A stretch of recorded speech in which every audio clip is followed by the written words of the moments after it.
Deri tash, veprimet që kanë ndodhur nga pushteti, garën e bëjnë të pandeshme dhe të pabarabartë.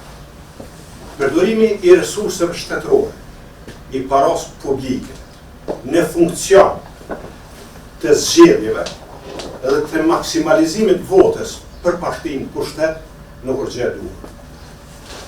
Kjo nuk do të ndodhë, sepse paraja publike do të përdoren përputhje me ligjen, do të përdoren përputhje me transparencën dhe do të përdoren për me dhënë efekt në ekonomi dhe jo me qëllim që partia të pushtet, qeveria ta përdorë paraja publike jashtë rregullave që ketë vota më shumë për veti.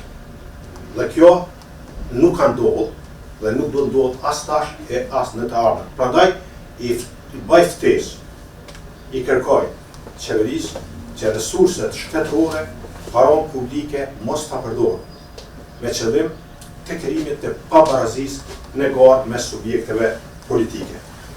Mbi të gjitha, Kosova ka nevojë për garë desh, jo për gjuhë të urrejtjes, për program me përgjegjësi e ASS me përçarje dhe përplasje.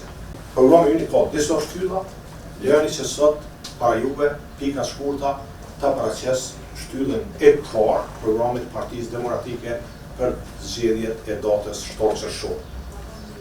Shtylla parë është çmime e tatime me torta, paga e pensioneve të larta dhe mbështetje për biznesin. Nuk mundet shteti i Kosovës me u zhvillu pa një sektor privat të zhvilluar. Do të respektojmë ndërmarrjet tona, ndërmarrësit tonë, sepse ata punojnë për veti, ata punësojnë njerëz, ata paguajnë paga dhe ata paguajnë tatime. Prandaj do të krijojmë një ambient përshtatshëm dhe miqësor për bizneset vendore edhe për tërheqjen e investimeve të huaja nga jashtë. Ne do të marrim masa edhe në pjesën e politika fiskale, edhe në pjesën e sektorit financiar.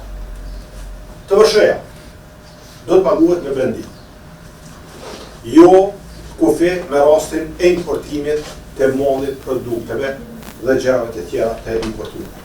Për shkak se kjo e lehtëson barën për bizneset, e rrit likuiditetin e bizneseve dhe e ul kostën e operimit të bizneseve duke i leju bizneset që to pagesat të kryjnë pasi që të shesin mallin dhe produktet e tyre. Sigurisht se do të kemi kujdes edhe për punësuarit. Dhe për gjithë ata që realizojnë paga deri në 500 euro, do të tatohen me 0%. Prej 500 deri në 800 me 8% dhe vetëm mbi 800 euro do të tatohen me 10%.